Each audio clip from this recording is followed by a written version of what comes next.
Shalom, shalom, peuple de Dieu, que le Seigneur vous bénisse, que la bonne main du Tout-Puissant soit étendue sur nous et que la paix de notre Seigneur Jésus-Christ nous soit abondamment multipliée.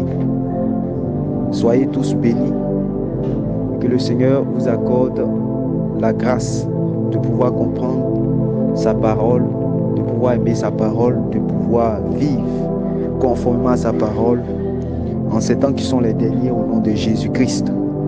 Le Seigneur aplanisse le sentier sur vos pas, que le Seigneur dirige vos pas dans sa lumière et que nous soyons en ces temps de la fin remplis du Saint-Esprit afin de pouvoir continuer la marche jusqu'au bout, afin de pouvoir combattre le bon combat, garder la foi, achever notre course et être couronné de la couronne de justice que le Seigneur donnera à tous ceux qui auront aimé son avènement, à tous ceux qui l'auront attendu, à tous ceux qui auront marché de manière à lui être agréable.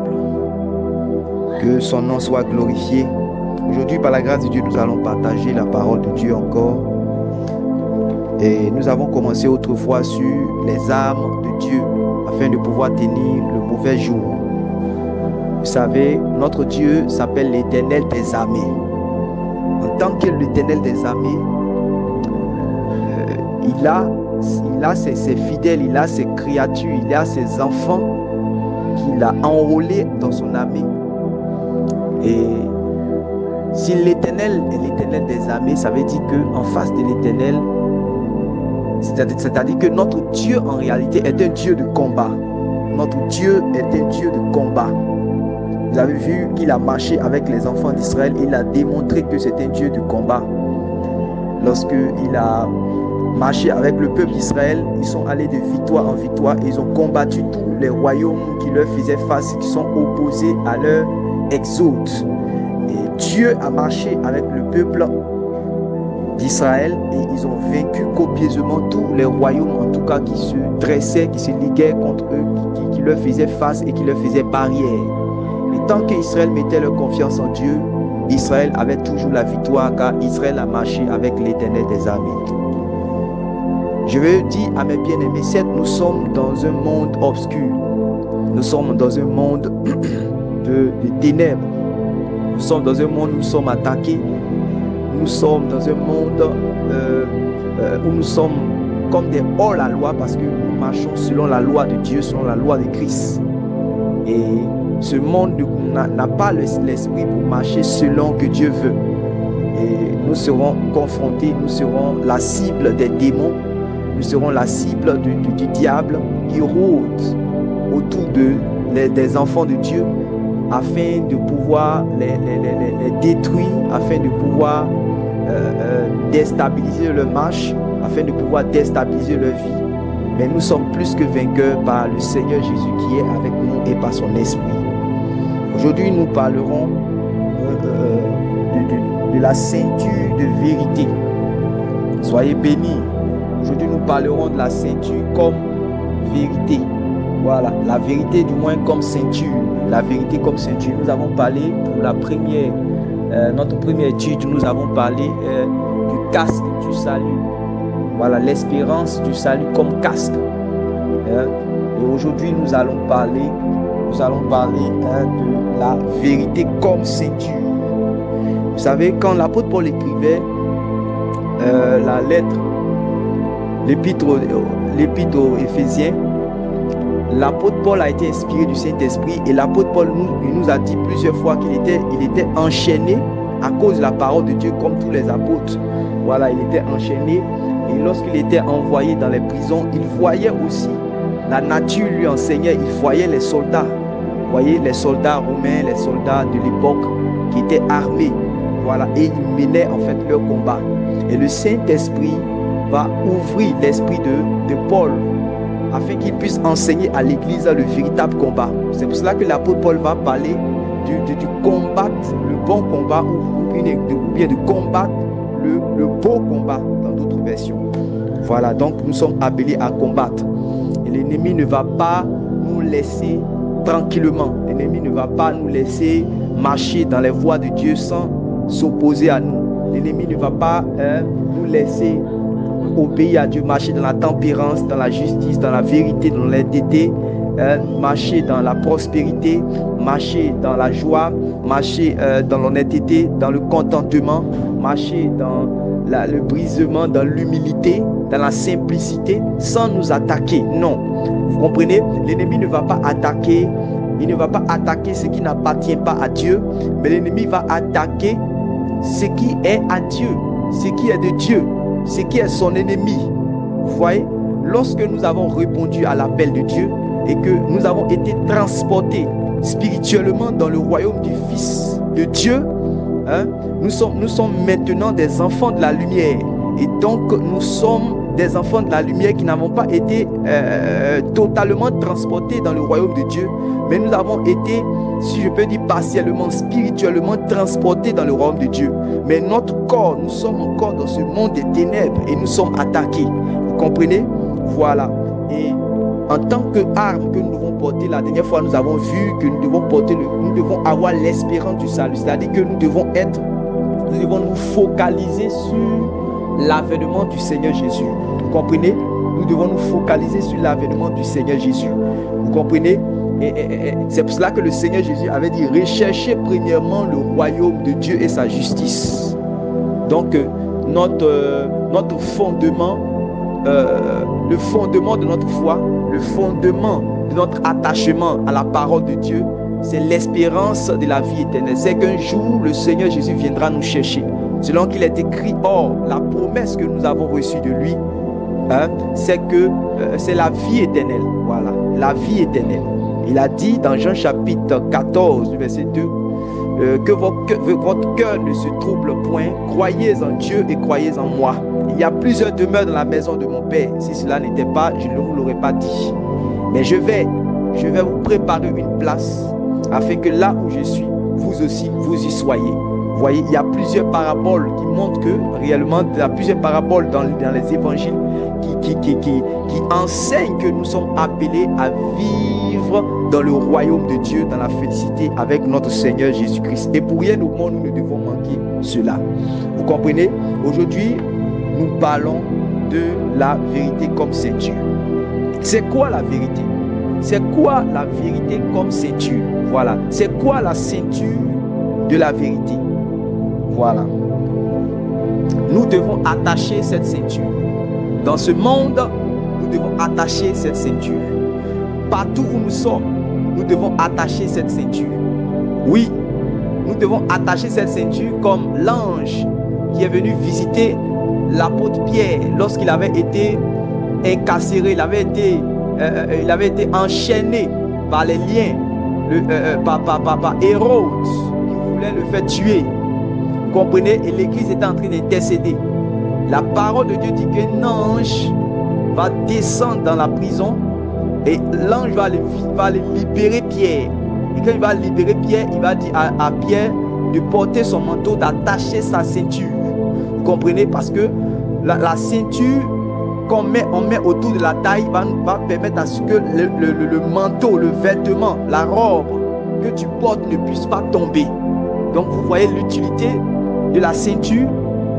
Mais cette ceinture-là, c'est la vérité. Alléluia.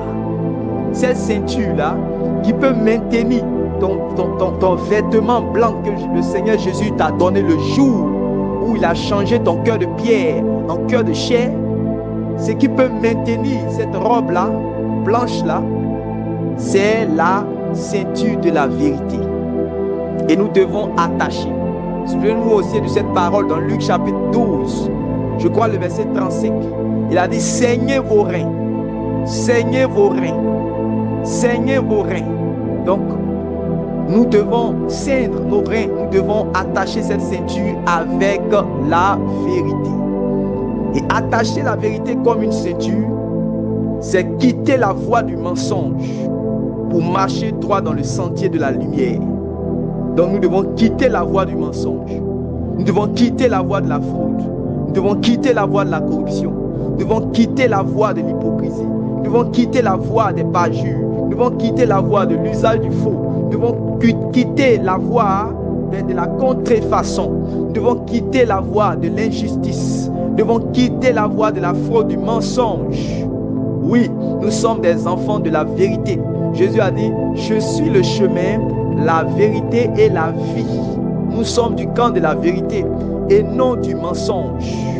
Oui, nous sommes du camp de la lumière et non des ténèbres.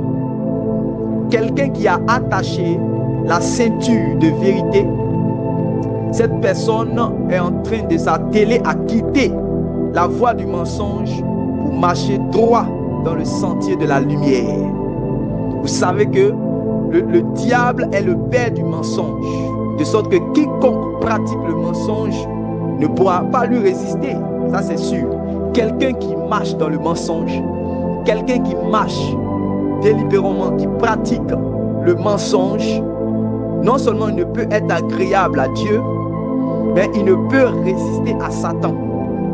Vous comprenez? Il ne peut résister à Satan. Il est même sous l'influence de Satan. Vous comprenez? Donc, par exemple, celui qui pratique le mensonge, il ne peut pas combattre le diable. C'est-à-dire qu'il n'est pas armé, il n'est pas suffisamment armé, il n'est pas équipé, il n'est pas protégé contre l'adversité. Il n'est pas protégé contre l'ennemi qui est le diable. Mais au contraire, il se met sous la coupole, vous voyez, du diable. Vous voyez, la pratique du mensonge renvoie à toutes sortes de faussetés. Vous voyez, toutes sortes de faussetés. Par exemple, au conte vérité. Un enfant de Dieu ne doit pas marcher dans les contes vérités. Vous voyez, quand je parle de conte vérité, ce sont les propos menteurs que l'on tient à son prochain pour quelque raison que ce soit. Vous voyez, des propos menteurs que l'on tient à son prochain pour quelque raison que ce soit. Et vous voyez que dans l'Ancienne Alliance, quand vous lisez l'Ancien Testament, vous allez voir qu'au temps de Jézabel, au temps d'Akab et Jézabel, il y avait un fidèle d'Israël qui a été accusé injustement. Et la femme Jézabel a appelé des faux témoins. Et comme elle savait que dans la loi d'Israël, la vérité était établie sur la déposition de 2 ou de 3 témoins, vous comprenez qu'elle allait appeler des faux témoins pour venir dire des contre-vérités afin que, oui, ces citoyens d'Israël-là, vous voyez, ils soient accusés injustement. Vous comprenez? Alors que c'était sa propre propriété et qu'il avait refusé de vendre l'héritage de ses pères. Vous comprenez? Et cette femme Jézabel a envoyé des faux témoins et ils ont menti, vous voyez, sur cette personne. Ils ont dit des contre-vérités, qu'il a blasphémé, qu'il a insulté le roi, qu'il a blasphémé contre Israël, qu'il a blasphémé contre Dieu. Vous voyez, ça ce sont les contre-vérités. Un enfant de Dieu ne doit pas être dans les contre-vérités. Vous voyez, quelqu'un qui a attaché la ceinture de la vérité, il n'est pas dans les contre-vérités. On ne peut pas l'utiliser pour venir mentir. Le mensonge ne doit pas sortir comme ça de sa bouche. Les contre-vérités, comme je le disais, ce sont les propos menteurs que l'on tient à son prochain pour quelque raison que ce soit. Et on peut lire, par exemple, dans Colossiens chapitre 3, à partir du verset 9, l'apôtre Paul a dit aux chrétiens de Colosse, et il nous dit aussi, parce que nous lisons aussi cette épître, ne vous mentez pas les uns les autres. Ne vous mentez pas les uns les autres.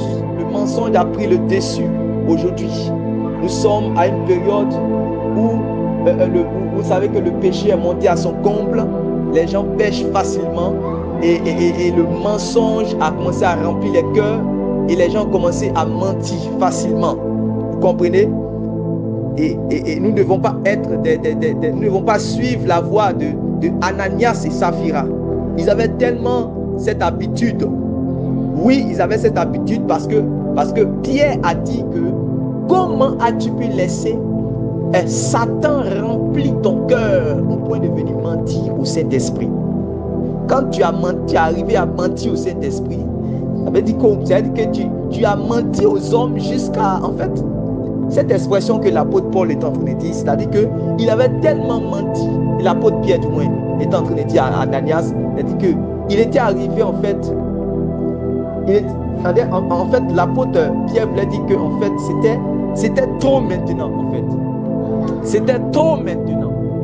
Voilà, il a menti au point où il a menti. Il pensait qu'encore c'était à un autre homme qui mentait. Peut-être il a menti aux hommes de l'assemblée. Il a menti aux sœurs. Il a menti aux frères de l'assemblée. Il a menti. Il continue à mentir.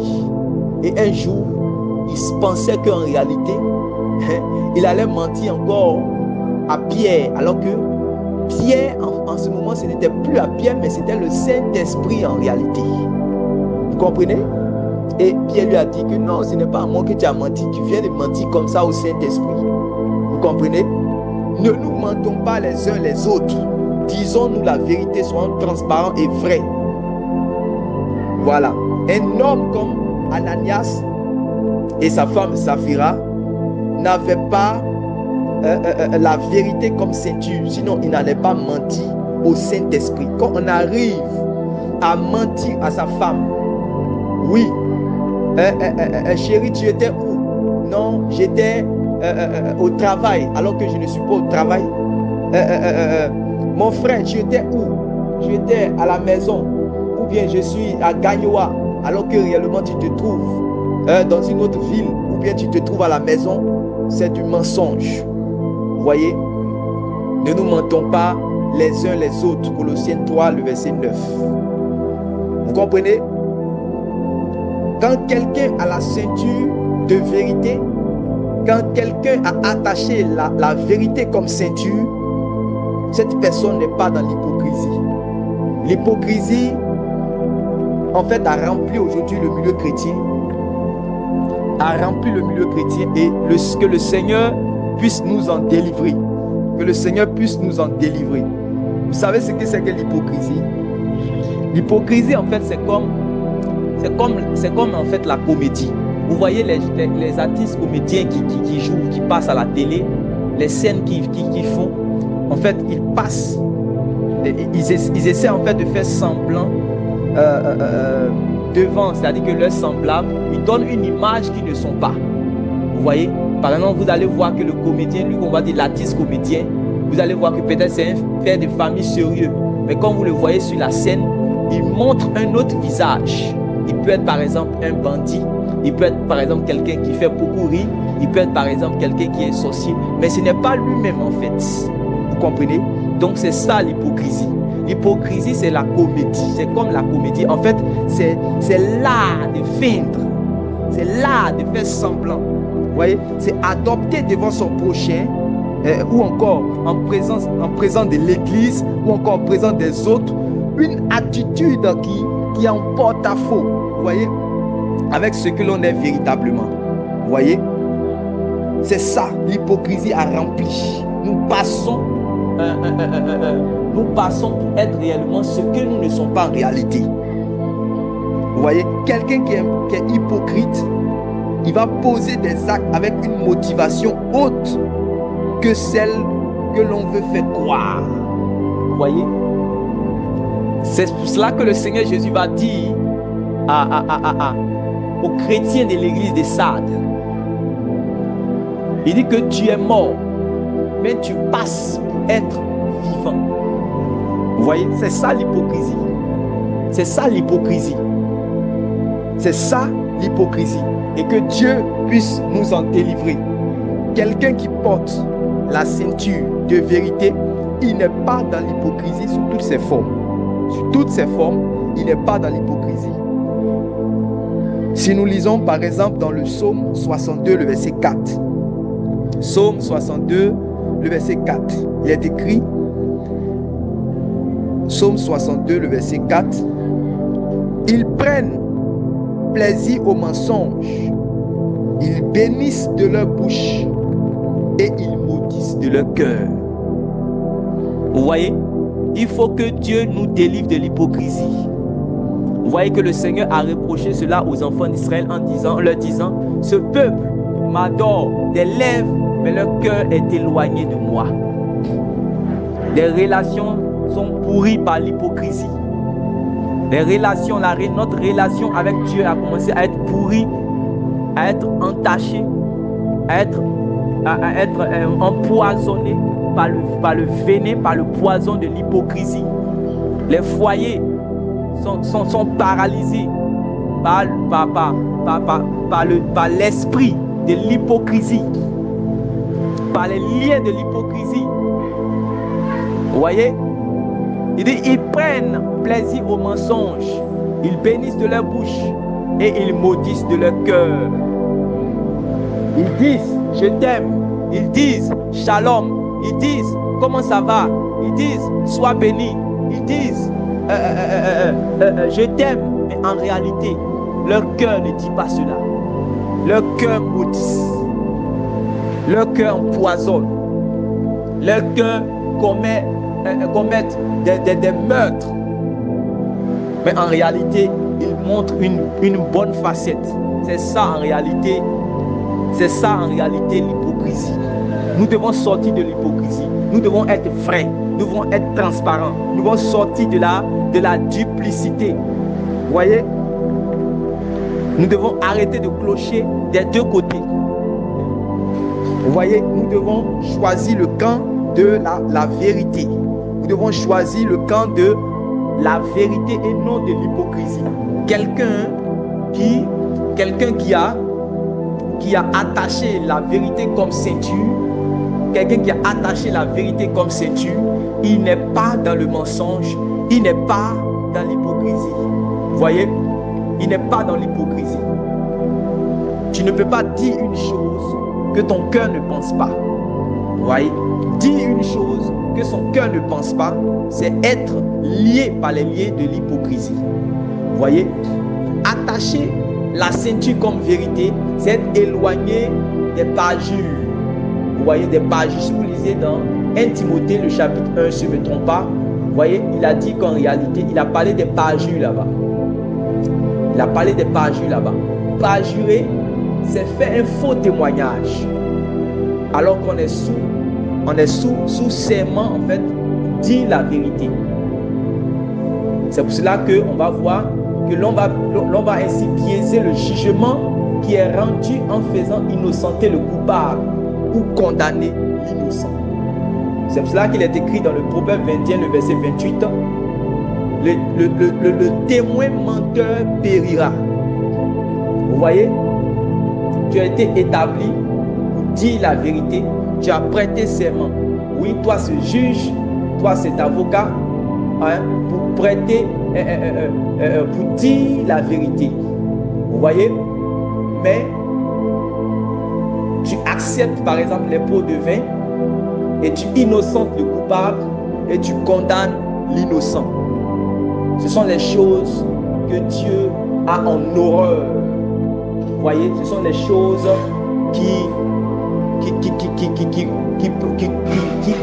que Dieu en fait a en horreur. Excusez-moi.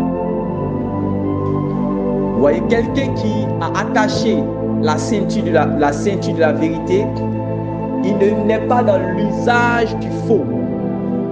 Il n'est pas dans l'usage du faux. Je répète, quelqu'un qui a attaché la ceinture comme, qui a attaché du moins la vérité comme une ceinture, il n'est pas dans l'usage du faux. Quand je parle d'usage du faux, l'usage du faux, c'est la falsification. C'est la falsification. C'est la tromperie. Vous voyez? C'est la faute. L'usage du faux, c'est l'art de la falsification. C'est l'art de la faute. C'est ce qu'on appelle dans notre jargon la marmaille. Vous voyez, l'usage du faux, c'est le mensonge, c'est la tromperie, c'est la falsification, c'est du maquillage, c'est les fausses identités, tout ce qui en fait est faux. Vous voyez, c'est les faux mariages. Vous voyez, les faux mariages, les fausses identités. Plusieurs personnes, pour pouvoir voyager aujourd'hui, ont changé de nom. Je suis chrétien. Je suis né avec le nom Esmel, mais aujourd'hui, parce que la vie est devenue difficile, que je dois voyager pour aller quelque part, aujourd'hui, je m'appelle Engourand Gaspard. Parce qu'en réalité, je veux réussir, je veux telle opportunité. Donc, en réalité, je vais falsifier ma date de naissance. Je vais falsifier ma date de naissance. Par exemple, j'ai 30 ans, je décide, comme pour sauver ma carrière, alors je change mon âge, je falsifie le papier et je décide par exemple d'avoir 25 ans. Vous voyez, je vais falsifier. C'est là de la falsification. L'usage du faux. L'usage du faux a rempli les églises. Que le Seigneur délivre ses enfants de l'usage du faux. Nous sommes fondés dans la vérité. La Bible ne dit-elle pas que l'Église est la colonne et l'appui de la vérité? Nous suivons le Seigneur Jésus qui est lui-même la vérité. Et si le Seigneur Jésus qui est la vérité habite au milieu de l'Église, alors l'Église doit marcher dans la vérité. Alors l'Église doit marcher selon la vérité. Les frères et sœurs en Christ ne doivent pas faire usage de faux, ne doivent pas marcher dans la falsification des papiers, ne doivent pas tromper, ne doivent pas marcher avec une fausse identité. Aujourd'hui, on voit des personnes qui sont dans le faux mariage. Vous voyez, un faux mariage, des mariages par intérêt, des mariages pour avoir l'argent, des mariages pour avoir une carrière. Vous voyez, ou encore d'autres personnes même ne sont pas mariées, mais ils vivent comme s'ils sont mariés. Tout ça, c'est usage de faux.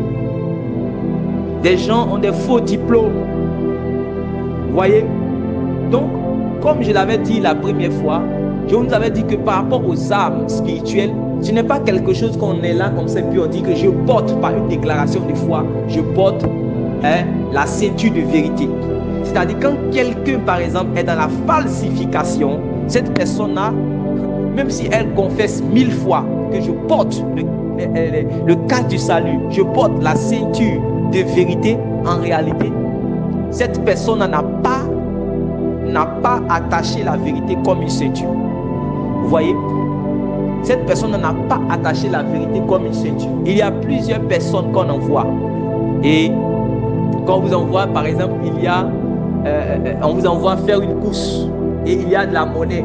Vous gardez la monnaie. Vous voyez, ça c'est du vol. C'est fait usage de faux. C'est du vol. Vous voyez, il y a plusieurs personnes, on dit non, quand on t'envoie, il faut savoir t'envoyer. Quand on t'envoie, il faut savoir t'envoyer. C'est-à-dire, on dit que quand tu vas voler, on va dire que tu es intelligent, tu es esprit. Vous voyez, on va dire que tu es un fait-man. On va dire que tu es quelqu'un, tu es développé, tu es intelligent. Le monde va t'acclamer, le monde va dire qu'en réalité, tu es intelligent, tu es esprit, tu es un fait-man, tu es un esprit. C'est comme ça on va t'acclamer, c'est comme ça on va t'approuver. Mais devant Dieu, en réalité, tu es misérable. Devant Dieu, tu es nu. Parce que la ceinture qui doit tenir ta robe que tu portes, cette ceinture-là réellement n'est pas à tes reins. En réalité, cette ceinture qui doit tenir la robe que tu portes n'est pas à tes reins. Vous comprenez?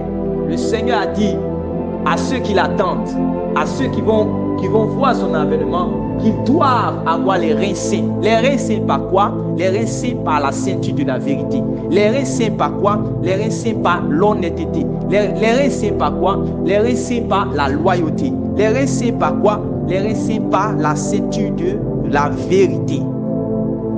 Sortons des faux diplômes. Sortons des faux diplômes. Je connais un frère, après avoir entendu la vérité, j'avais prêché une fois quelque part et il vivait avec, il avait fait les branchements je crois qu'il avait fait les branchements, les faux branchements pour avoir du courant chez lui. Voilà, c'était du trafic. Mais il ne savait pas qu'en réalité le Seigneur ne prenait pas plaisir à ces choses. Et quand je prêchais, il était assis, il s'est demandé, mais attends, ce prédicateur-là, il est venu contre moi, il est venu spécialement pour moi parce que c'est ma vie qu'il est en train de parler. Et après, il est rentré en lui-même et il a compris que c'était la volonté de Dieu et qu'en tant qu'enfant de Dieu, il devait marcher dans la vérité. La parole dit qu'un peu de levain fait lever toute la pâte. Et vous savez que lorsqu'on doit fêter la Pâque qui est le Christ, nous ne devons pas avoir de levain chez nous. Vous voyez, le levain, c'est le mensonge, les petits mensonges qu'on dit, les petits mensonges, les petites fraudes, les petites falsifications. Ça ne peut pas glorifier le Seigneur. Satan ne peut pas aider Dieu. Le mensonge ne peut pas aider Dieu. La fraude ne peut pas aider Dieu. Vous comprenez? Vous n'allez pas utiliser le parjure. Vous n'allez pas utiliser les contes vérités, vous n'allez pas utiliser l'hypocrisie, vous n'allez pas utiliser l'usage de faux, vous n'allez pas utiliser la falsification, vous n'allez pas utiliser les fausses identités, nous n'allons pas utiliser les faux mariages, les faux diplômes, les fausses écritures, l'usurpation des titres. Nous n'allons pas utiliser tous ces faux-là pour rentrer dans notre destinée pour être agréable à Dieu. Non. Vous comprenez? Et quand il a saisi cette parole, il a cherché à obéir au Seigneur. Il a coupé, c'est-à-dire que ces branchements qu'il avait fait, il a renoncé à cela et il a vécu, je crois, quelques mois, des mois même, vous voyez, dans l'obscurité. Dans l'obscurité, jusqu'à ce que le Seigneur lui fasse grâce pour qu'il puisse avoir les moyens, et il a eu le courant, et par la grâce de Dieu. Et encore, je connais d'autres frères encore qui, quand ils étaient dans le monde, ils ont fraudé. Vous voyez, et ils ont eu beaucoup de diplômes avec la fraude. C'est-à-dire que quand ils se regardent eux-mêmes, ils savent que ce n'est pas Dieu qui les a bénis. Vous voyez, mais comme il y a d'autres qui sont des menteurs, ils arrivent devant l'assemblée même. Et puis ils peuvent dire non, Dieu m'a béni, j'ai réussi, j'ai eu mon diplôme ceci, j'ai eu mon diplôme cela. Alors que quand ils étaient dans le monde, dans les ténèbres, c'est avec des pots de vin, c'est avec de l'argent qu'ils ont pu avoir ces diplômes-là. Et ils sont là où ils sont. Et ils se frappent la poitrine pour dire que Dieu les a bénis. Pourtant, Dieu ne les a pas bénis. Ouais. Et donc ce frère-là, il a dit non. Tous ces diplômes que j'ai eu là, j'ai fraudé pour avoir cela. Vous voyez? Et puis il faisait du broutage. Donc l'argent qu'il gagnait, il s'achetait les diplômes. Il s'achetait les diplômes et il avançait. Mais aujourd'hui, quand il se regarde, et qu'il lit la Bible et que la Bible dit vous êtes la lumière du monde, il sait que ce n'est pas de lui on parle. Quand en tout cas il regarde ses diplômes, il sait que ce n'est pas de lui on parle. Donc qu'est-ce qu'il a fait? Un jour il s'est levé et il a pris briquet et il a brûlé son diplôme. Vous comprenez? Je connais encore une sœur, vous comprenez, elle a entendu la parole qu'en tant qu'enfant de Dieu nous devons marcher dans la vérité. Elle est arrivée à la salle d'examen. Et à la salle d'examen, pendant qu'elle est en train de passer l'examen, ils ont commencé, vous savez, la fraude, le monde est caractérisé par la fraude. Et pendant la salle d'examen, pendant qu'ils étaient en train de composer, pendant la composition, les gens ont commencé à acheter la tricherie, c'est-à-dire les papiers pour pouvoir tricher. Ouais, les gens ont commencé à acheter les choses en fait pour pouvoir tricher. Mais la sœur a refusé de tricher. Et elle a composé, malheureusement, elle n'a pas eu. Voilà, à la fin, c'est-à-dire qu'elle n'a pas eu. Mais elle n'était pas trop découragée parce qu'elle n'a pas eu, parce que qu'elle avait eu ou qu'elle n'avait pas eu. Ce n'est pas ça en fait qui est le problème. C'est qu'elle a honoré le Seigneur, elle a décidé de ne pas tricher pendant que tout le monde trichait dans la salle. Vous comprenez? Et un jour, la même sœur a expliqué encore ce témoignage-là à une autre sœur qui devait passer, je crois, le BTS cette année. Et donc, quand elle lui a donné ce témoignage, ça l'a fortifié. Elle a compris qu'en réalité, il ne s'agit pas, quelle que soit la pression des parents, quelle que soit la pression des amis, quel que soit ce que nous voyons autour de nous, nous devons rester toujours fermes dans la vérité pour être agréables au Seigneur. Et elle a entendu ces conseils-là de sa grande sœur dans la foi. Et cette année, quand elle a passé le BTS, tout le monde encore a triché dans la salle. Ils ont commencé à tricher, à partager. Les gens ont commencé à donner l'argent. Mais à cause des enseignements qu'elle a entendus ici, cette sœur-là a dit non, j'ai étudié et mes leçons que j'ai étudiées, je crois que réellement c'est le temps maintenant que je dois mettre cela à l'œuvre. Et en tant que chrétienne, en tant que servante de Dieu, en tant que fille de la vérité, je ne dois pas utiliser en fait le mensonge. Je ne dois pas faire usage de faux. Je ne dois pas rester dans la tricherie. Un enfant de Dieu ne triche pas. Un enfant de Dieu ne doit pas tricher. Et au marché, c'est-à-dire qu'en faussant par exemple la balance, un enfant de Dieu ne doit pas tricher à l'école. Un enfant de Dieu ne doit pas tricher à l'université. Un enfant ne doit pas tricher aussi au service, dans les affaires. Donc tout ce qui est usage de faux, que le Seigneur nous en délivre. Que le Seigneur nous en délivre. Et donc la sœur a refusé réellement de tricher, de faire usage de faux. Par la grâce de Dieu, cette année, quand les résultats sont sortis, elle a eu réellement son examen et elle a rendu témoignage de ce que le Seigneur l'a fortifié. La tentation était là parce que tout le monde trichait, mais elle, en tant qu'enfant de Dieu, elle a décidé de ne pas le faire. C'est cela. Et c'est à cela que nous sommes appelés en tant qu'enfants de Dieu. Et en réalité, c'est ça, être la lumière du monde. Être la lumière du monde, ça ne veut pas dire de rouler dans la plus grosse voiture du monde. Être la lumière du monde, ça ne veut pas dire d'avoir la plus belle maison du quartier. Être la lumière du monde, ça ne veut pas dire d'avoir un teint café au lait. Ce n'est pas ça. Ce n'est pas ça, être la lumière du monde. Être la lumière du monde, c'est marcher selon la justice du royaume, selon qu'il est écrit. Rechercher premièrement le royaume de Dieu et sa justice. C'est-à-dire la justice du royaume. Ce qui est juste pour ce royaume. Ce qui est juste aux yeux de Dieu. Vous voyez, c'est notre conduite. C'est les fruits que nous portons. C'est notre manière de marcher. C'est notre comportement. Vous voyez, ce sont nos œuvres. Ce sont nos actions. Vous voyez, donc nos actions de justice. C'est ça. Vous comprenez? Je connais notre frère réellement qui avait un marché, qui est allé travailler pour sa mère qui est dans les affaires et qui allait en Asie, qui allait faire des affaires, et pendant qu'il était à l'aéroport, on devait vérifier les bagages. Et pendant que le temps de vérifier les bagages, il avait plusieurs bagages dans lesquels il y avait des bagages où il y avait des batteries, et on disait qu'en réalité les batteries ne devaient pas passer quand on faisait le contrôle.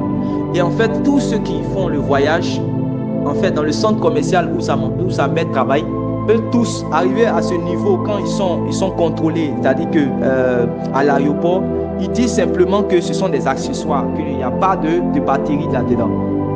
Et arrivé à son tour, en fait, il lui suffisait simplement de dire qu'en réalité, il n'y a pas de batterie là-dedans, en fait, dans tous ces bagages-là, et on allait prendre pour mettre dans l'avion et puis ça partait. Vous comprenez? Et je vous dis, ce n'était pas pour une affaire de 1 million, c'était pour une affaire, en fait, c'était des millions et des millions. Vous comprenez? C'était des millions et des millions. Et si, tant qu'il dit que ce sont des accessoires, on fait passer facilement le bagage. Mais, en tant qu'enfant de Dieu, il a compris qu'il ne devait pas trahir le Seigneur. Il ne devait pas régner le Seigneur. Il ne devait pas faire du mal au Seigneur. Il ne devait pas poignarder. Il comprenait qu'un simple mensonge peut attrister l'Esprit de Dieu. Nous, en tant qu'enfants de Dieu, nous devons comprendre qu'un simple mensonge attriste le Saint-Esprit de Dieu qui est en nous. Vous comprenez? Un petit mensonge, comme on le dit. On dit non, un petit mensonge, ça ne peut rien, ce n'est pas ça en fait qui va faire que tu ne seras plus agréable à Dieu. Qui a dit cela? Un petit mensonge attriste le Saint-Esprit de Dieu qui est en nous et attriste Dieu. Ça offense le Seigneur Jésus. Vous comprenez? Et il a refusé de mentir. Et on appelle sa maman, on lui dit que les bagages sont bloqués. Elle a commencé à dire, mais attends, pourquoi est-ce que tu es extrémiste dans ta foi? Pourquoi est-ce que tu exagères dans ta foi? Pourquoi est-ce que c'est vrai, tu as la foi, mais tu exagères parce qu'il lui a dit que non, maman, ma foi ne me permet pas de faire cela. Je ne dois pas passer. Je ne peux pas mentir pour passer. Je ne peux pas mentir. Elle dit, mais tous ceux qui sont dans le centre commercial, arrivés à ce niveau-là, ils disent simplement que ce sont des accessoires et on fait passer. Donc tu veux bloquer tout. Mes bagages, toutes mes affaires là-bas. Tu veux bloquer toutes mes millions. Tu veux que l'on fasse une fausse affaire. Et je vous dis, le frère a tenu ferme. Il savait que quand il allait arriver à la maison, non seulement il allait être la honte parce que sa maman ne va pas être content de lui. Vous voyez, et il va être aussi la honte de la famille, parce qu'il était parti pour gérer cette fois-ci les affaires de sa mère. Vous comprenez? Et le frère n'a pas regardé à tous les honneurs, il n'a pas regardé à tout ce que les gens vont dire, mais il a regardé à ce que le Seigneur va dire de lui. Et il a dit, mais maman, ma foi ne me permet pas de mentir. Ma foi ne me permet pas de mentir. Il dit, ah, vous exagérez. Et je me rappelle que même elle m'a appelé, parce que ce frère est mon ami. Donc elle m'a appelé pour me demander, elle m'a dit, mais attends, votre affaire là, c'est fort. Donc même petit mensonge seulement, c'est ça qui va faire que vous n'allez pas rentrer au ciel. C'est ça qui va faire seulement que vous n'allez pas être sauvé. Que votre affaire, vous exagérez. Vous voyez, elle était en train de me parler comme ça pendant que le frère, lui, il était, comment on appelle ça, à l'aéroport. Il était de l'autre côté. Vous comprenez? Donc, en tant qu'enfant de Dieu, nous devons rester fermes dans la vérité. Même si le mensonge s'accroît. Même si le mensonge s'accroît, nous devons rester fermes dans la vérité. Nous devons prendre position dans la vérité. Et c'est ça, attacher la vérité comme une ceinture. Ce n'est pas déclarer je porte la ceinture de la vérité. On ne porte pas la ceinture de la vérité par une déclaration de foi, par une proclamation de foi, par une soi-disant proclamation de foi, une soi-disant déclaration de foi. C'est faux, c'est archi faux, c'est totalement faux. Vous voyez, c'est une conduite à tenir, hein? C'est une œuvre accomplie, c'est une action à mener. Vous voyez, c'est un comportement. Ce n'est pas un vain mot, ce n'est pas un simple mot, c'est une conduite, c'est une œuvre. Vous comprenez? Donc, quelqu'un qui a attaché la vérité comme une ceinture, il ne marche pas aussi, il ne marche pas dans les usurpations de titres. Les usurpations de titres. Et les gens qui ont usurpé des titres. Quelqu'un qui a attaché la vérité comme une ceinture, il ne marche pas dans les contrefaçons. Vous voyez? Il ne marche pas dans les contrefaçons. Aujourd'hui, il y a la contrefaçon. Il y a la contrefaçon dans la parole. La contrefaçon de la parole. La contrefaçon aussi de la puissance de Dieu. Vous voyez? Quelqu'un qui pratique le mensonge. Vous savez, dans Apocalypse chapitre 22, le Seigneur, donc, après chapitre 21 et Apocalypse chapitre 22, le Seigneur dit il va mettre dehors. Il va mettre dehors tous ceux qui aiment et qui pratiquent le mensonge. Vous voyez, le Seigneur dit, il va mettre dehors tous ceux qui aiment et qui pratiquent le mensonge. Donc ça veut dire que le mensonge empêche de rentrer dans le royaume de Dieu. Vous voyez? Donc le mensonge, le danger du mensonge, ce n'est pas qu'on ne sera pas seulement désagréable à Dieu, non. C'est-à-dire que non seulement tu es désagréable à Dieu, mais ça t'empêche de rentrer dans le royaume de Dieu. Sinon le Seigneur n'allait pas dire, mais dehors, qu'il reste dehors. Si vous lisez dans d'autres versions, dit qu'il reste dehors ceux qui aiment et qui pratiquent le mensonge. Parce que non seulement quand quelqu'un est dans le mensonge et qui pratique, il aime le mensonge, qui pratique le mensonge, qu'il est lié par le mensonge, il va endosser une paternité, parce que c'est le diable qui est le père du mensonge. Quand les enfants d'Israël disaient dans Jean chapitre 8 au Seigneur Jésus que nous avons pour père Abraham, il dit non, vous n'avez pas pour père Abraham. Les œuvres que vous êtes en train de commettre, en réalité, vous êtes en train d'endosser une paternité, et votre véritable père, c'est le diable. Parce que c'est lui qui fait ces choses. Donc si le diable est un menteur et que les enfants de Dieu aussi se livrent au mensonge, s'ils se livrent au mensonge, alors ils sont en train de dire au diable que nous voulons que tu sois notre père. Parce que c'est lui qui est le menteur. Vous voyez, c'est lui qui est le père du mensonge. Dieu est le père de la vérité et n'est pas le père du mensonge. Quittons la contrefaçon. Aujourd'hui, dans le milieu chrétien, nous voyons la contrefaçon de la parole, la contrefaçon de la puissance de Dieu. Et sachez, bien aimés frères et sœurs, que contrefaire la parole de Dieu, c'est par exemple prophétiser le mensonge. Prophétiser le mensonge, c'est tordre le sens des Écritures pour utiliser le faux enseignement. Et pour distiller du moins de faux enseignements. Donc, contrefaire la parole de Dieu, c'est prophétiser des mensonges.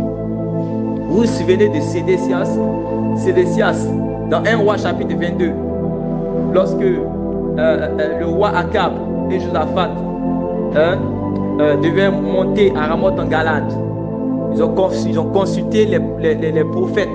Et pendant qu'ils ont consulté les prophètes, Sédécias, tous les prophètes ont dit: monte à Ramoth en Galade, tu vas avoir la victoire. Oh grand roi, vous allez venir victorieux, le Seigneur avec vous.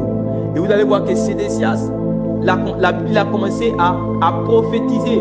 Il a fait des imprimes, il a fait même il a fait des prophéties. Vous voyez, il a commencé à prophétiser, à parler, à prophétiser. Et pendant qu'il était en train de prophétiser, il disait: vous allez avoir la victoire, vous allez avoir la victoire. Donc, il était en train de contrefaire la parole de Dieu. Vous voyez, aujourd'hui, Dieu m'a dit, c'est devenu facile dans la bouche des chrétiens.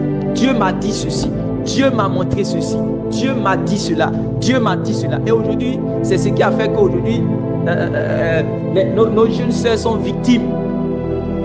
Nos jeunes sœurs sont victimes dans le milieu chrétien. Tous les soi-disant prophètes viennent. Dieu m'a dit que tu es ma femme. Dieu m'a dit que tu dois faire cela. Dieu m'a dit. Je me rappelle qu'une fois, dans les années, j'étais allé prêcher dans une église de maison. Et dans un camp de prière. Et il y avait un frère qui m'avait invité. Je suis allé. Et pendant que j'arrive, je vois quelqu'un, un jeune frère aussi, qui est en train de prêcher et tout, en train de faire beaucoup des actions de prophétie et autres. Et quand je suis arrivé, le Saint-Esprit m'ouvre les yeux, j'ai un discernement. Et je vois que j'appelle le conducteur de l'assemblée et je lui ai dit, en réalité, tu vois cette jeune soeur qui est là, il faudrait que tu puisses la faire asseoir dans la parole de Dieu. Parce que je vois qu'elle n'est pas loin, en fait, le péché en fait est couché à sa porte. Vous voyez?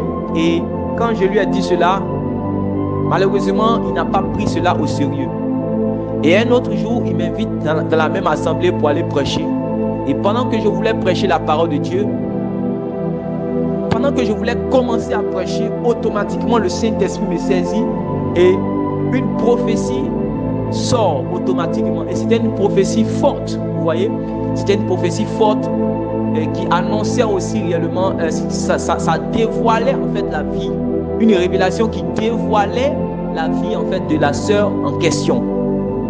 Et quand le Saint-Esprit a fini de parler par ma bouche, automatiquement la jeune fille était convaincue de péché.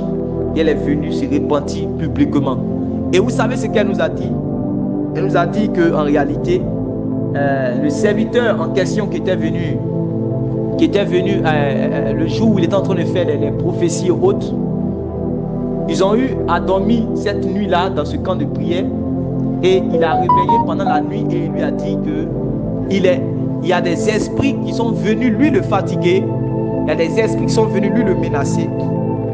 Et que la jeune fille en question, qui elle aussi était quittée à Daloa parce qu'elle avait des problèmes d'oppression. Il y avait des esprits en fait qui la fatiguaient, elle avait des oppressions. Donc sa mère l'a envoyée à Abidjan pour qu'elle puisse prier, pour qu'on puisse faire la délivrance en fait de la jeune fille. Et ce jeune homme-là, il a profité de la jeune fille et il lui a dit que il y a des esprits, les esprits qui sont venus me fatiguer la nuit et ils m'ont menacé et ils m'ont dit que toi et moi nous devons faire une alliance.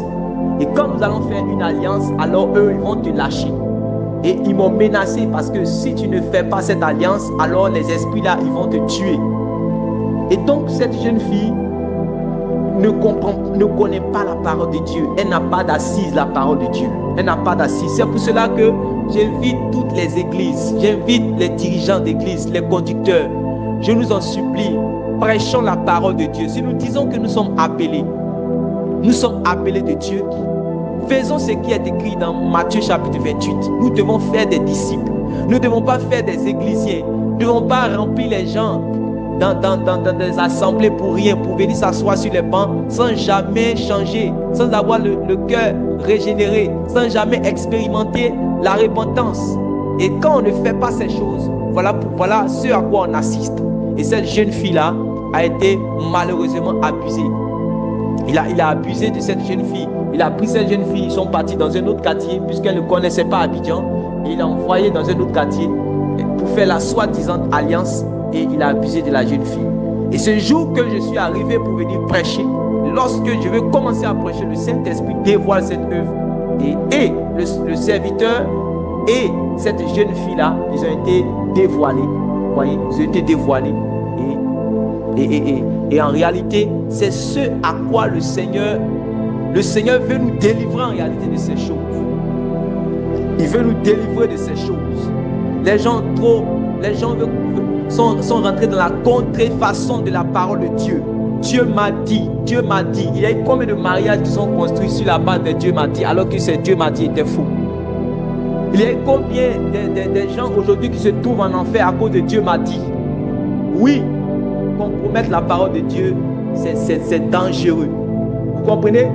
Quelqu'un qui a attaché la vérité comme ceinture, il ne doit pas du moins contrefaire, il ne doit pas contrefaire la parole de Dieu. Vous savez aujourd'hui que la religion de l'islam a été fondée et aujourd'hui persiste aujourd'hui sur la base d'un Dieu m'a dit. Vous savez que Mahomet s'est assis quelque part un jour, il a dit que les anges sont venus le voir et que Dieu lui a dit que c'est lui qui est le prophète des derniers temps. Et aujourd'hui, on a toujours l'islam. Vous comprenez? Voilà. C'est aussi par rapport à cause d'un soi-disant Dieu m'a dit qu'un soi-disant prophète des derniers temps qu'on appelle Kakou Philippe de la Côte d'Ivoire. Il dit qu'en 1993, je crois en avril, un ange lui aurait apparu et l'ange lui a dit que c'est lui qui est le messager des derniers temps, que c'est lui qui est le salut de l'humanité et que quiconque ne croit pas en lui va aller en enfer. Aujourd'hui, les gens commencent à croire. C'est ça contrefaire la parole de Dieu. Contrefaire la parole de Dieu, c'est ce que aussi il y a une dame dernièrement qui vient sur les réseaux sociaux, que son nom m'échappe, vous voyez, qui vient aussi sur les réseaux sociaux, Chris Tamaya, si je ne me trompe pas, qui dit que réellement elle est la réincarnation. Elle est l'incarnation du Seigneur Jésus. Vous comprenez ces blasphèmes-là? C'est ça contrefaire la parole de Dieu. Contrefaire la parole de Dieu, c'est prophétiser des mensonges. C'est aussi tordre le sens des Écritures pour distiller de faux enseignements. C'est pour cela que nous devons faire attention. Plusieurs ne sont pas appelés à l'enseignement, mais se lancent dans l'enseignement et distillent le faux. Vous voyez, ils enseignent comme Hyménée Philette pour dire que la résurrection est déjà là. Je connais des personnes aujourd'hui qui ont commencé à prêcher sur les réseaux sociaux que les chrétiens sont déjà dans la résurrection. D'autres, ils disent, sont déjà même dans le royaume de Dieu. Vous comprenez? D'autres disent qu'un enfant de Dieu ne doit jamais être dans une situation de disette. D'autres disent qu'un enfant de Dieu ne doit jamais tomber malade. D'autres disent que le royaume de Dieu est déjà arrivé. D'autres disent que le Seigneur Jésus est déjà arrivé. Vous voyez, des mensonges sur des mensonges. Mais nous, en tant que frères et sœurs, vous en tant que serviteurs de Dieu, vous en tant que véritables hommes de Dieu, nous devons nous asseoir dans la vérité. Parce que l'Église est la colonne de la vérité. Nous devons être attachés à la vérité. Nous devons attacher la vérité comme une ceinture et quitter tout ce qui est contrefaçon de la parole de Dieu. Nous ne devons pas prophétiser le mensonge. Il y a tellement de mensonges dans les prophéties aujourd'hui. Tellement de mensonges dans les prophéties. Tellement de mensonges dans les visions. Tu te lèves un matin et tu racontes ce que tu veux au nom du Seigneur Jésus-Christ. Tu mens au nom du Seigneur Jésus-Christ. Tu fais la contrefaçon, une fausse prophétie au nom du Seigneur Jésus-Christ. Que le Seigneur délivre son peuple de cela. Et aussi il y a la contrefaçon de la puissance de Dieu. Si nous lisons dans 2 Thessaloniciens chapitre 2, je crois que la partie verset 9 à 10, on dit qu'en réalité, il y aura des des faux miracles en réalité. Des faux miracles que l'Antichrist, quand il va venir, le faux prophète, ils vont faire également de faux miracles. Vous voyez, c'est aussi écrit dans Apocalypse. Après chapitre 13, on parle de la bête qui sort de la terre, qui avait un aspect d'un agneau, mais qui parlait comme un dragon, qui avait les cornes d'un agneau, mais qui parlait comme un dragon. Vous voyez, cette parole-là, cette parole du dragon, c'est un faux enseignement.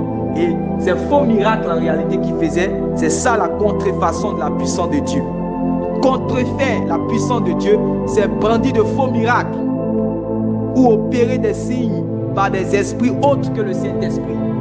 Vous voyez, il y a des gens, dernièrement même, ils ont attrapé un soi-disant pasteur, vous voyez, qui était en pleine incantation. Il avait attaché tous les gris-gris, il avait mis des feuilles sur lui et les gens l'ont suivi.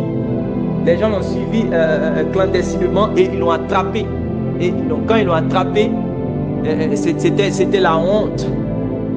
C'était la honte. Et plusieurs personnes comme ça ont été dénoncées, ont été dévoilées comme ça. Et Dieu continuera toujours à dévoiler ces choses.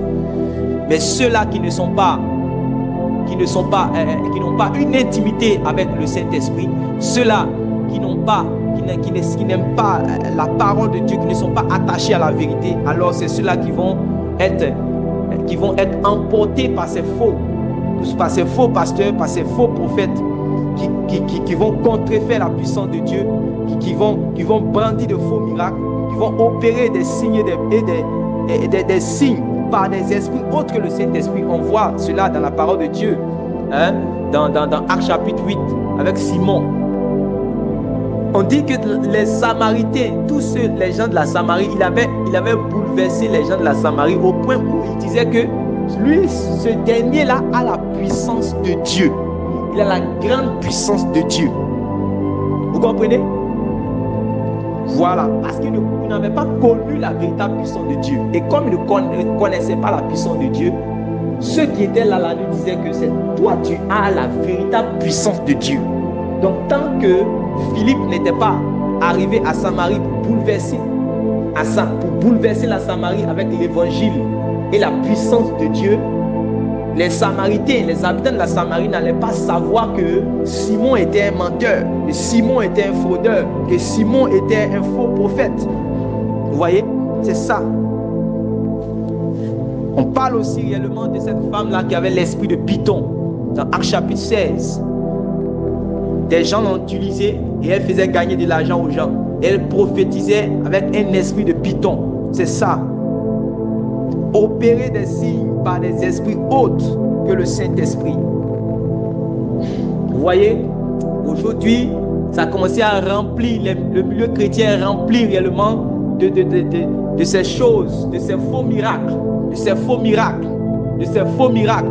Et les gens qui accourent au miracle, certes, nous croyons au miracle de Dieu, nous croyons que notre Dieu est un Dieu de miracles.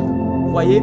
Et nous avons besoin en tant qu'Église de miracles. Et moi qui vous parle, j'ai besoin de miracles. Mais le miracle dont j'ai besoin, c'est le miracle de Dieu. C'est le miracle authentique. C'est le miracle qui vient de Dieu. C'est la puissance qui vient de Dieu et non la puissance de Satan. Contrefaire la puissance de Dieu, c'est brandir de faux miracles. Et bien sûr avec le nom de Dieu. Même les marabouts, quand ils font le maraboutage, comme on le dit, même sur les cases, vous n'allez pas voir sur la case des marabouts. Par exemple, Allah dit le marabout de Satan ou bien le marabout des démons. Parce que quand les hommes vont voir que sur la cabane, ils ont mis sur l'enceinte, ils ont mis sur la cabane comme ça, que Allah dit le marabout des démons, alors ils vont fuir parce qu'ils savent que c'est les démons qui sont là-bas. Si on dit Allah dit le marabout des sorciers de Satan, personne ne va aller là-bas. Mais dès qu'il va dire que moi, Allah dit, je suis le marabout de Dieu, j'ai reçu cela de mes ancêtres, j'ai reçu cela de mon père, j'ai reçu cela de Dieu, que c'est Dieu qui m'a donné cette puissance. Je travaille avec Dieu. Et vous allez voir qu'il va dire beaucoup le nom de Dieu, de Dieu, de Dieu, de Dieu. Mais en réalité, c'est une puissance satanique, une puissance diabolique. Donc ils opèrent des signes, des prodiges. Et beaucoup de personnes aussi ne savent pas qu'en réalité, le faux prophète a la capacité d'opérer des miracles. Le problème, c'est que ce miracle qu'il va opérer n'est pas le miracle de Dieu, parce que la source n'est pas divine, la source n'est pas de Dieu. Et comme les enfants de Dieu et les hommes ne savent pas que même le diable aussi fait des miracles, c'est pour cela qu'ils se laissent emporter. Dès qu'ils voient un miracle, automatiquement, du moins, ils attribuent cela à Dieu. Quand on voit un miracle, nous devons consulter Dieu automatiquement d'abord. On ne doit pas apporter facilement un jugement certes, mais on doit discerner, on doit examiner pour savoir si cela est de Dieu et rendre gloire à Dieu. Vous voyez? Et si on a examiné, qu'on voit que cela n'est pas de Dieu, alors nous dénonçons et nous condamnons la chose. C'est ce à quoi nous sommes appelés. Tout miracle ne vient pas de Dieu. Le diable aussi fait des miracles. On a vu cela avec Moïse. Moïse est rentré dans le palais de Pharaon, démontrant la puissance de Dieu. Il a pris le bâton que Dieu lui avait donné quand Dieu l'avait appelé, et il a pris ce bâton-là. Et quand il a pris ce bâton, vous allez voir que il a déposé le bâton est devenu un serpent. Vous voyez? Et comme Pharaon a vu ça, Pharaon aussi il était habitué réellement au faux miracle. Vous voyez? Mais les pharaons, les mages, les magiciens qui étaient avec Pharaon, eux ils ne savaient pas que Boué était faux. Eux ils se disaient que Boué c'était ça qui était vrai, puisque c'était la puissance que eux ils connaissaient. Vous comprenez? Voilà. Donc qu'est-ce qu'ils vont faire? Ils sont allés prendre aussi un autre bâton. Ils ont déposé les bâtons, c'est devenu aussi des serpents. Donc, vous n'allez pas me dire que c'est avec la puissance de Dieu. Vous n'allez pas me dire que quand ils ont déposé réellement le bâton, c'est Dieu qui a transformé leur bâton en serpent. Non. Donc vous comprenez que les faux aussi font des miracles. Mais le problème, c'est que ce miracle-là ne vient pas de Dieu, parce que la source n'est pas de Dieu. Jérémie 14, verset 14 dit ceci. Et l'Éternel me dit, c'est le mensonge que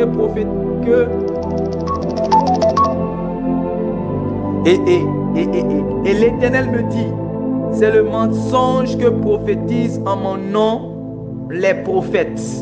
C'est le mensonge que prophétisent en mon nom les prophètes. Je ne les ai pas envoyés. Je ne les ai point donné d'ordre. Je ne leur ai point parlé. Donc vous comprenez qu'il y a des personnes qui vont prophétiser le mensonge. Et ces personnes-là en réalité vont venir un jour devant la porte du ciel. Le Seigneur va dire, je ne vous ai jamais connu. Vous commettez l'iniquité parce que vous pratiquez le mensonge. Je vous avais dit que quiconque pratique le mensonge serait dehors. Mais vous avez continué de prêcher le faux. Vous avez continué de prophétiser le faux. Alors votre part, c'est dans l'étang ardent de feu et de soufre. Vous n'avez aucune part avec mes enfants de la lumière. Ce jour arrive, et le temps que le Seigneur nous donne maintenant, quand tu entends ce message, tout ce qui est faux dans ta vie, toi, réellement, tu as vu qu'aujourd'hui, les hommes ont commencé à ne regarder que les femmes claires. Et tu es une belle femme. Le Seigneur t'a donné un teint selon sa volonté, un teint brun, un teint noir, un teint marron. Tu veux forcément devenir la plus blanche. Et tu as commencé à faire usage réellement des produits chimiques pour mettre sur toi. Tu as changé de teint. Et aujourd'hui, tu étais comme la bouteille de Coca. Et tu es aujourd'hui comme la bouteille de Fanta. Vous voyez, tout ça, c'est faire usage de faux. C'est de la mascarade. Toute personne réellement qui est dans cette mascarade ne va pas avoir d'héritage dans le royaume de Dieu. Et nous devons quitter ces choses. Vous voyez, c'est bien que nous prêchions réellement que les pasteurs prêchent contre le péché. Mais si nous disons à chaque fois le péché sans identifier le péché, sans identifier clairement ce que le Seigneur a en horreur, les enfants de Dieu ne vont pas réellement prendre cela au sérieux. À chaque fois qu'on va dire par exemple péché, ils vont voir dans leur esprit des choses qu'ils considèrent eux comme péché et les autres comme n'étant pas des péchés. Par exemple, si quelqu'un conçoit dans son esprit que le péché, c'est seulement la masturbation ou bien l'adultère ou bien la fornication. Lorsque tu dis que arrêter de pécher automatiquement, tant qu'il n'est pas dans la masturbation, qu'il n'est pas dans l'adultère et qu'il n'est pas aussi dans la fornication, même s'il est dans la faute, même s'il fait usage de faux, même s'il est dans la falsification, même s'il est dans l'hypocrisie, même si c'est un parjure, il va se dire qu'en réalité, il est en route pour le royaume de Dieu. Mais en réalité, il faut que le Saint-Esprit nous aide, en tant que prédicateur, à entrer dans les détails pour enseigner les voies de Dieu, afin que nous puissions ôter, amen, nous puissions ôter tout ce qui est en nous qui n'honore point Dieu, tout ce qui est souillé, tout ce qui est saleté au nom de Jésus-Christ. Voilà ce à quoi nous sommes appelés. Vous voyez, aujourd'hui on assiste du moins à un culte des apparences. Il y a des pharisiens modernes dans nos assemblées. Que Dieu nous en délivre. Le culte de l'apparence. Le culte de l'apparence, c'est l'obsession de donner aux autres une certaine image de nous-mêmes. Tu passes pour ce que tu n'es pas en réalité. Vous voyez, le culte de l'apparence. Le culte de l'apparence. Et c'est ce que Jésus reprochait aux pharisiens dans Matthieu chapitre 23. Vous voyez, ils portaient de longs filatères. Ils laissaient la barbe longue. Vous voyez, ils avaient des habits blancs qui n'avaient même pas de taches là-dessus. Vous voyez, ils se lavaient soigneusement les mains. Vous voyez, ils portaient des longues robes. Quand ils voyaient les gens, ils disaient shalom, shalom. Vous voyez, comme les religieux, quand vous voyez, ils disent salam alaikum. Ils font beaucoup de choses. Shalom, sois béni. Vous voyez, ils montrent une apparence de piété. Mais l'apôtre Paul avait dit dans 2 Timothée le chapitre 3, du verset 1 au verset 6, que dans les derniers temps, les gens auront l'apparence de la piété. L'apparence de la piété. Mais ils vont renier fortement ce qui en fait la force. Dans la réalité, ça ne sera pas ça. Mais dans l'apparence, on va penser que c'est ça. Donc sortons du culte de l'apparence. Le culte de l'apparence, c'est l'obsession de donner aux autres une certaine image de nous-mêmes. Je me souviens d'un ami réellement au service où j'étais. En réalité, il a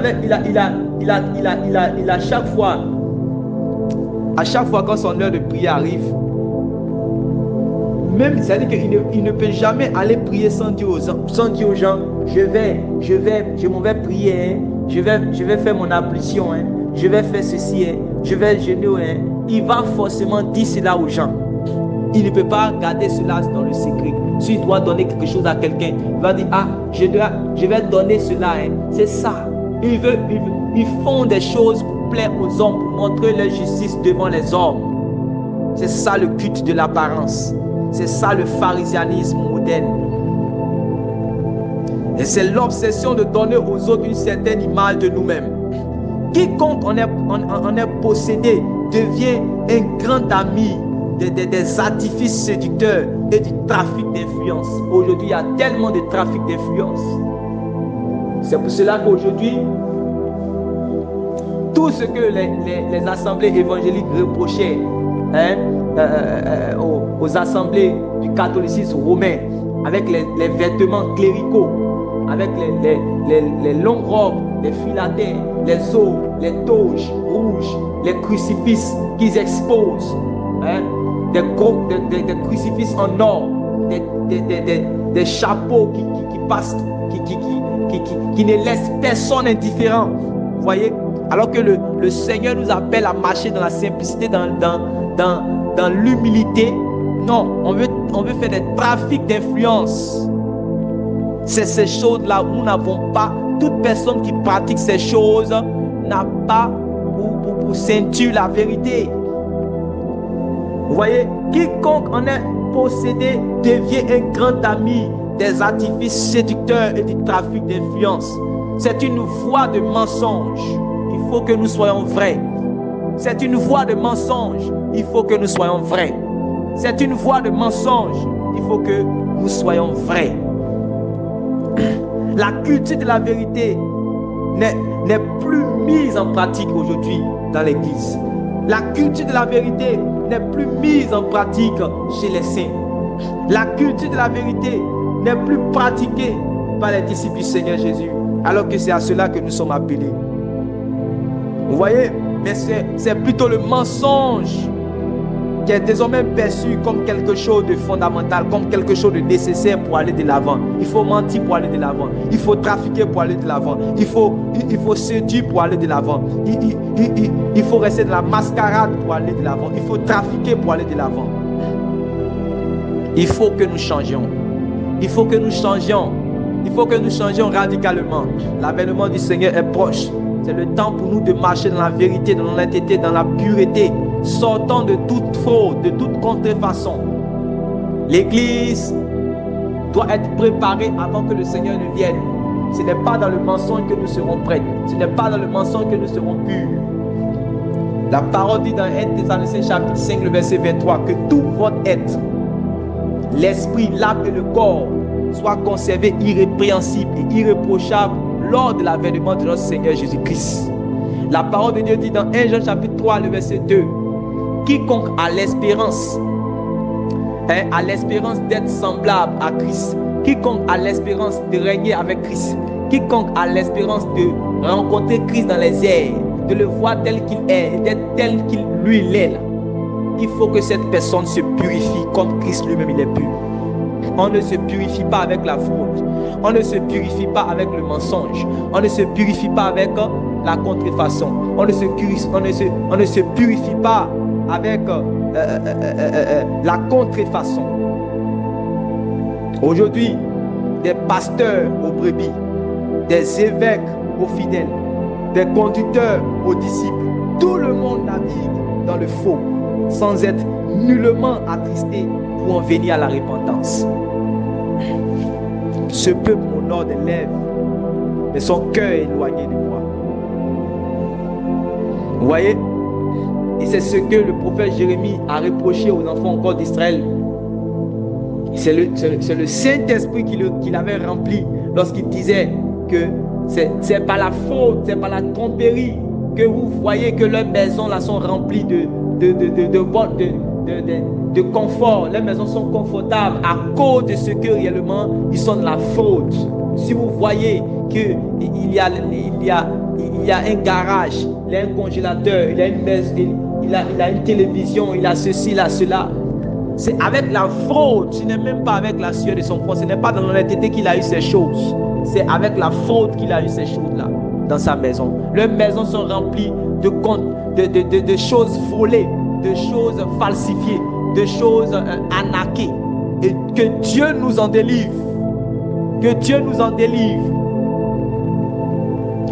Vous voyez, je ne peux pas me dire que Dieu m'a béni pendant qu'un jour je me suis levé le matin et comme j'ai fait, je m'assois, je réfléchis à quel mensonge je vais aller inventer dans une famille là pour leur dire que voici telle sémence que vous devez faire, voici tel don que vous devez faire pour que Dieu vous bénisse. Et réellement, c'est comme ça. On abuse. Vous voyez, on abuse. Les gens ont abusé des gens. Aujourd'hui, ils ont acheté des voitures. J'ai connu une femme dernièrement qui a été dépouillée. Lorsque j'étais allé prêcher l'évangile quelque part, je suis arrivé dans sa maison, réellement, ils l'ont tellement dépouillée quand son mari était découragé d'elle, son mari l'a divorcé, son mari s'est séparé d'elle. Et ils ont volé ses biens, ils ont volé même sa voiture qu'elle avait, ils ont volé cela. Tout cela au nom de Dieu. Vous voyez que Dieu délivre l'Église. Que Dieu délivre l'Église. Vous voyez, des pasteurs aux brebis, tout le monde navigue dans le faux sans être nullement attristé pour en venir à la repentance. Ce qui fait de nous des proies faciles pour être criblés par l'adversaire. Quiconque demeure dans ces choses sera forcément criblé par l'adversaire. Quiconque demeure dans ces choses sera vaincu par l'adversaire. Par l'adversaire. Vous voyez? Donc, il y a même pire qu'être vaincu par le diable, comme je le disais. Il y a même pire qu'être vaincu par le diable dans le combat spirituel. C'est être rejeté par Dieu et finir sa course dans la géhenne de feu. quelqu'un qui marche dans le mensonge, quiconque pratique et aime le mensonge, non seulement il sera vaincu par le diable, mais il ne va pas hériter le royaume de Dieu. Et il va plutôt hériter quoi? La hyène du feu. Je termine cette parole, je termine du moins avec cette parole, mes bien-aimés frères et sœurs. Dans Apocalypse, chapitre 22, le verset 15, il a dit ceci. Dehors, quiconque aime et pratique le mensonge. Je paraphrase. Dehors, quiconque aime et pratique le mensonge. Aimons la vérité et nous verrons le Christ. Haïssons le mensonge et nous verrons le Christ. Aimons la vérité et nous verrons le Christ. Haïssons la contrefaçon et nous verrons le Christ. Examinons-nous nous-mêmes pour savoir s'il y a ces choses impures, ces choses iniques, ces choses qui souillent l'âme.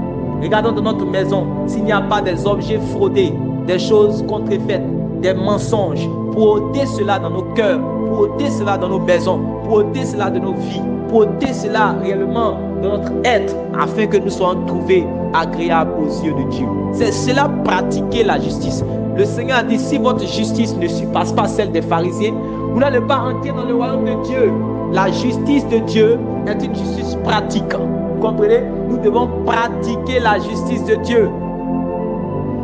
Église, nous devons pratiquer la justice de Dieu. Sortir du mensonge, sortir du culte des apparences, sortir de la contrefaçon de la parole de Dieu, sortir de la contrefaçon de la puissance de Dieu, sortir de l'usage du faux, sortir du parjure, sortir de l'hypocrisie, sortir des contre-vérités et plutôt attacher la vérité comme ceinture.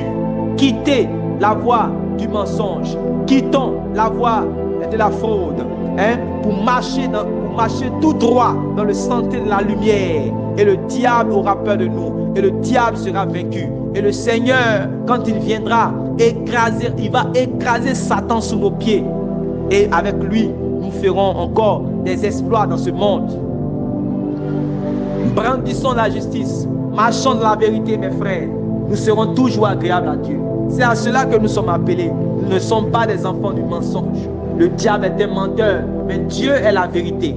Attachons-nous à Dieu, marchons dans la vérité. Et en réalité, lorsque le Seigneur Jésus viendra, nous ne serons point confus. Oui, nous serons récompensés, nous serons honorés, nous serons même glorifiés, nous serons élevés avec le Seigneur dans sa gloire. Alléluia. Voilà ce à quoi nous sommes appelés. Que le Seigneur vous bénisse. Voici comment nous devons être vêtus. Nous devons mettre comme ceinture la vérité afin d'être armés pour pouvoir combattre le diable. Que Dieu vous bénisse au nom de Jésus-Christ. Amen.